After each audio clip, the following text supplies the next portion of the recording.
Ratio analysis का page number 52, question number 54।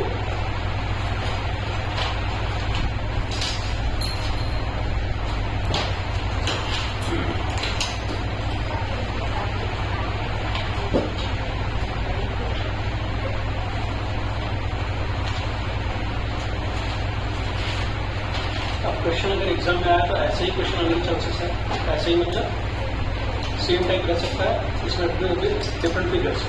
ठीक है, दो क्वेश्चन है 54 और 55। 54 वाला मैं कराऊंगा बोर्ड पे अभी, एंड 55 वाला तुम लोग करोगे वो भी अभी। ठीक है, होमवर्क नहीं है। ऐसे क्वेश्चंस थोड़ा सा तो शुरू किए जरूरी है।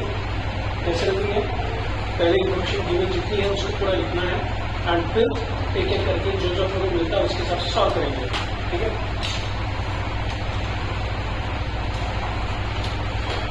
अपना main answer balance sheet,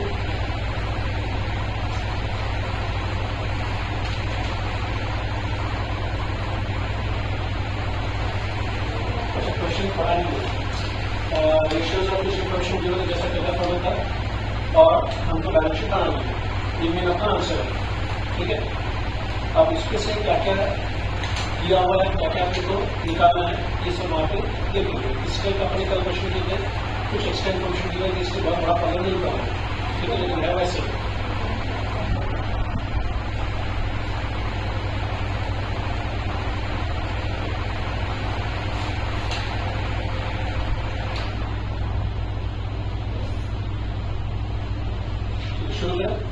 balance sheet में, एंड उसका जितना वर्किंग रहेगा वो तुम्हारे आंसर का पार्ट रहता है।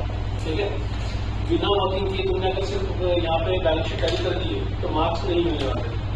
ठीक है, रफ में किया और बैलेंस शीट कैरी कर दिए तुम्हें मार्क्स मिलेंगे।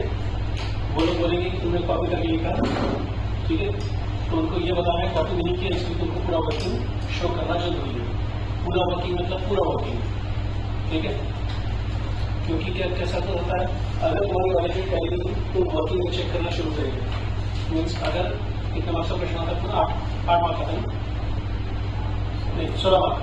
16 मार्क्स का अगर क्वेश्चन है, तुम्हारा बैलेंस शीट अगर गलत है, वर्किंग का भी मिस्टेक है, वहाँ पर कोई मिस्टेक है तो तुमको उसमें से कुछ तो 12 मार्क्स तक के मिल सकते हैं। ठीक है, लेकिन वर्किंग बहुत ज़्यादा इंपॉर्टेंट। ठीक है, तो शुरू करें।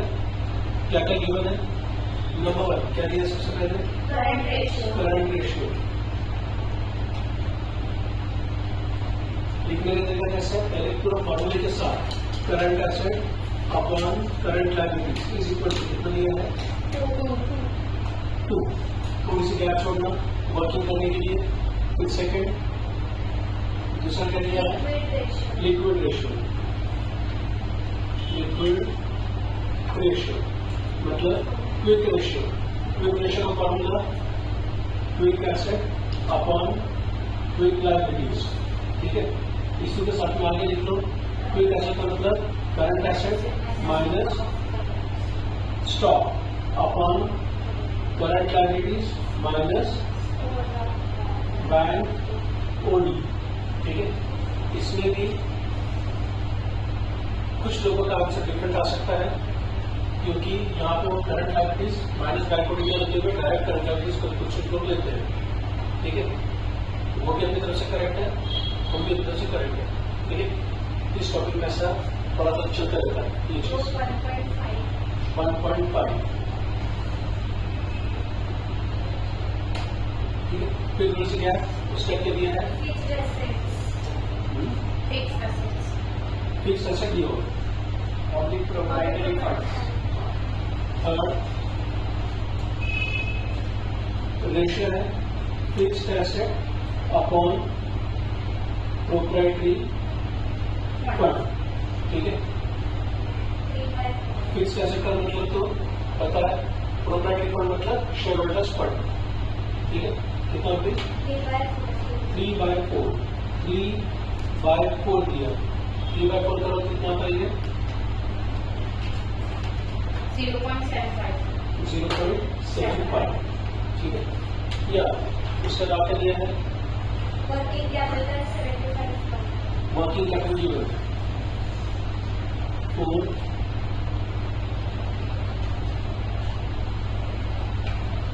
वर्किंग कैपिटल मतलब current assets minus current liabilities is equal to कितना 75,000।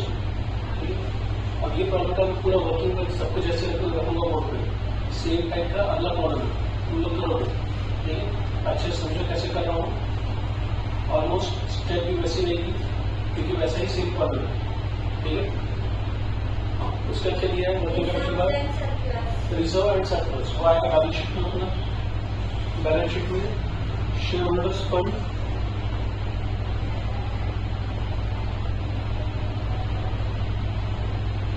उसमें share capital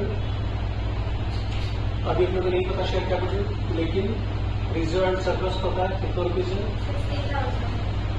50,000। Share holders fund outer column में आएगा। शेयर होल्डर्स फंड का मतलब प्रॉपर्टी फंड। ठीक है, नेक्स्ट उसके बाद बैंक ओवरड्राफ्ट करंट लायबिलिटीज में आएगा। बैंक ओवरड्राफ्ट कितना रुपीज 10,000। ठीक है, बाकी और कुछ आएगा उसके फिर ऑर्डर करना आएगा हम।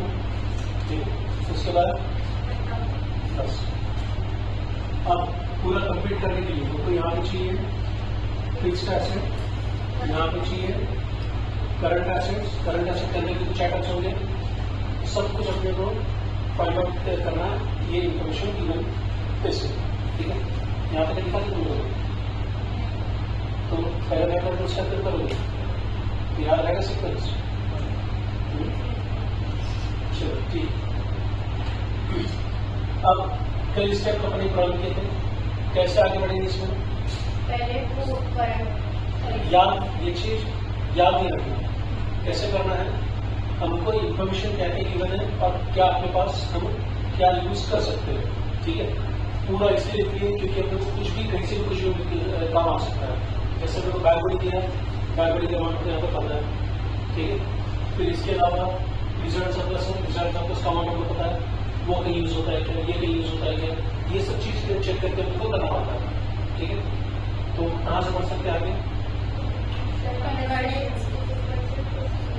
ठीक, ये कर लिए current asset is equal to 2CL, ये मिल गया।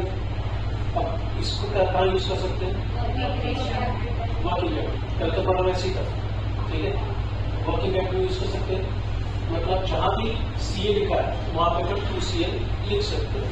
तो यहाँ पे लिखेंगे 2CL minus CL is equal to 75,000। तो सॉल्व सकता है 2 माइनस 1 CL मतलब CL इज इक्वल टू 75,000 मिल गया। ठीक है, CL मिल गया, उसको तुरंत बैलेंस शीट में लिखो। करंट लायबिलिटीज मिल गया हमको 75,000। ऐसा लिखते चलने से क्या क्या नहीं पता, क्या क्या निकालना बाकी है वो समझ में आता है। ठीक है, 75,000। अब इसके अंदर का अमाउंट क्या रहेगा क्रेडिटर्स है 65,000। नेक्स्ट टाइम और क्या निकाल सकते हैं अभी करंट एसेट मिल जाएगा हमको। Current asset is equal to 2CL है, तो 2 इंटू करंट एसेट का अमाउंट मिल गया 75,000। तो current asset is equal to 1,50,000। 1,50,000 current asset के आउटर वाला अमाउंट 1,50,000। ठीक है, अब आगे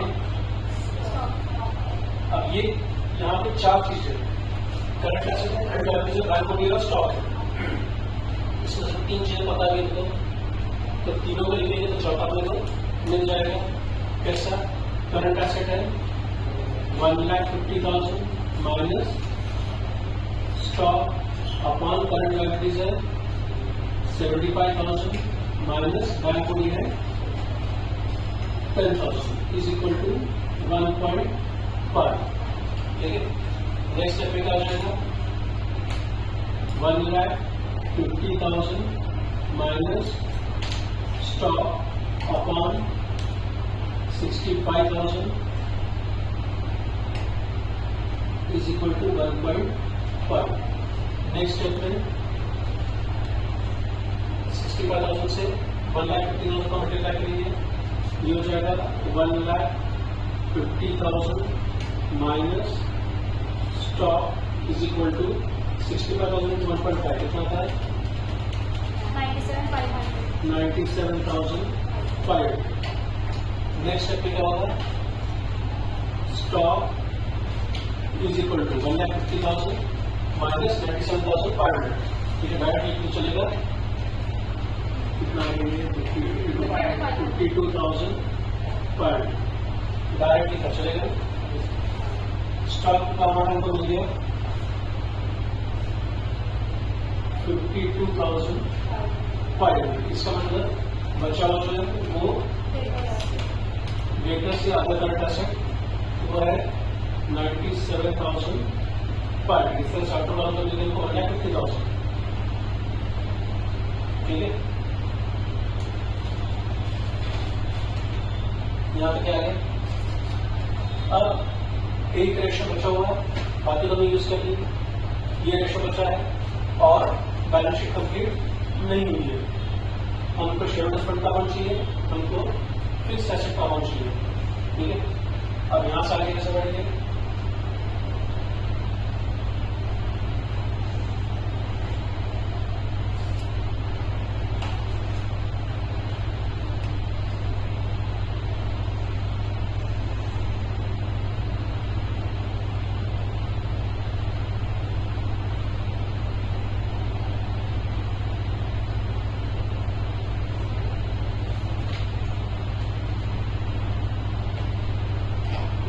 सूचना कैसे करेंगे?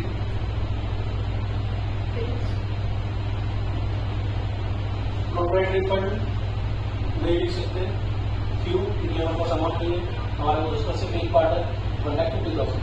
फिक्स्ड एसेट यूज नहीं कर सकते क्योंकि फिक्स्ड एसेट है ही।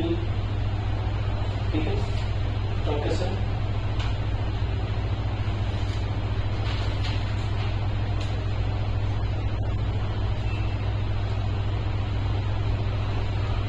सोचने का टाइम नहीं, कैसे करिएगा कि पूछो, सिर्फ लिख दो क्या क्या कर दिमाग में जाना चाहिए।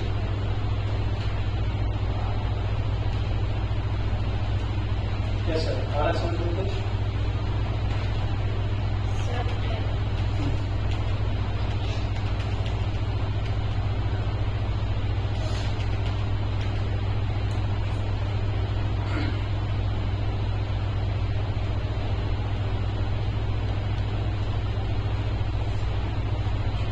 एक काम करते हैं, ये एक तो है fixed asset upon operating fund को मैंने पीएफ करके रखता हूँ इज इक्वल टू 0.75। कितना है? जैसा अपन ने ये करंट एसेट लिखा है वैसे अगर इसको लिखे तो क्या आ जाएगा? Fixed asset is equal to 0.75 property fund. ठीक है, इतना आ रहा है समझ लो। अब अपने को पता है बैलेंस शीट टैली होती है। ठीक है, बैलेंस शीट टैली होती है। इसका मतलब क्या है? मैं अगर ये लिखूं प्रोप्राइटरी फंड, शेयरहोल्डर्स फंड मतलब proprietary fund plus current liabilities is equal to fixed asset plus current asset बराबर ये। ठीक है, बराबर। अब प्रोप्राइटरी फंड नहीं पता, करंट लायबिलिटीज पता है, तो proprietary fund plus current liabilities है 75,000 is equal to fixed asset नहीं पता, लेकिन वो रेशियो पे सब फिक्स्ड एसेट की जगह पे 0.75 पीएम लिख सकते हैं। ठीक है, तो 0.75 proprietary fund plus current asset का अमाउंट होता है 1,50,000। ठीक है, बैलेंस शीट की चीज से बना दो कि वो उसी के सामने लिख लेगा, इसको तुमको बैलेंस शीट में तुमको नहीं करना है, तुम अपना कहीं बार नहीं करोगे, ये तुमको दिखाने के लिए लगा दूंगा, इसी तरह से लिखा होगा। ठीक है, नेक्स्ट अब नेक्स्ट स्टेप क्या जाएगा? अमाउंट एक जगह पे, पीएफ एक जगह पे, पीएफ है, ये एक जगह पे कर लेंगे और ये अमाउंट है और ये अमाउंट में जो करेंगे उससे क्या होगा, इसको इधर ट्रांसफर करेंगे, ये हो जाएगा पी ए मतलब property fund minus 0.75 P A is equal to 1,50,000 वैसे ही रहेगा, ये उधर जाएगा तो माइनस 75,000। ओके, अब यहाँ पे कुछ नहीं लिखा, मतलब 1 लिखा हुआ है, 1 माइनस 0.75 तो 0.25 property fund is equal to 1,50,000 minus 75,000। ठीक है, तो property fund is equal to 75,000 upon 0.25, तो प्रॉपर्टी फंड कितना 3 लाख। ये अमाउंट आ गया 3 लाख, उसमें से 50,000 रिजल्ट सरप्लस है, मतलब शेयर कैपिटल कितना है 2,50,000 है। ठीक है, अब बैलेंस शीट टैली होती है 3,75,000 उसमें से 1,50,000 माइनस कितना बचा है 2,25,000। अब ये तो बैलेंस शीट कैसे निकाल लेंगे, चेक करने के लिए फिक्स एसेट्स को पॉइंट चलता पीएम है। ठीक है, पीएम क्या अमाउंट हमको लिखी है, fixed asset is equal to 0.75 into कितना था वो 3 lakh, fixed asset is equal to 2,25,000 बराबर। ठीक, मतलब जो भी किया हमने सब कुछ अपना करेक्ट है। चलो थोड़ा जब से बात होगी, यहाँ से वही अमाउंट आ रहा है, इससे वही अमाउंट आ रहा है। अब इसका अच्छे से लिखो एंड अगला प्रॉब्लम तुमको करना। ठीक है, यहाँ मैं बैठूंगा और तुम लोग आराम से करोगे। ठीक है, इसको पॉज कर दो। हो गया क्वेश्चन नंबर 55। बैलेंस शीट में लिखी 2,80,000। ठीक है, 2,80,000 रुपीज। क्या क्या निकाला, फिक्स एसेट कितना है 1,80,000 और शेयर कैपिटल और ऑर्डर वैल्यू कितना था 2,50,000। ठीक है, और क्या निकालना बाकी था, करंट लायबिलिटीज कितना 40 एंड करंट एसेट सबका है बराबर, आ रहा समझ में। अब दूसरा एक तरीका, अब यहाँ पर बस ये एक रेशियो है फिक्स एसेट और प्रॉपर्टी फंड। ठीक है, ठीक है, ये ऐसा है कि fixed asset upon property fund is equal to कितना दिया था 0.75। ठीक है, अगर ये इतना दिया है देन वर्किंग कैपिटल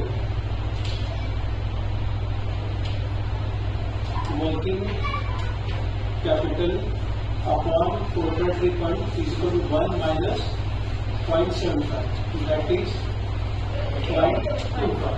ठीक है, working capital upon property fund ये कब होता है, ऐसा किया है तब कॉम्प्लीमेंट्री रेशियो होता है। ठीक है, fixed asset upon property fund is equal to 0.75, then working capital upon property fund is equal to 1 minus ये वाला रेशियो। ठीक है, ये सब कैसा हो गया, working capital upon property fund is equal to 0.25। ठीक है, वर्किंग कैपिटल को पता है, अमाउंट वर्किंग कैपिटल का 75,000, तो 75,000 upon property fund is equal to 0.25। ठीक है, और property fund is equal to 75,000 upon 0.25। Step सही पूरी लिखा नहीं समझता। ठीक है, तो प्रॉपर्टी फंड कितना है 3 लाख। आगे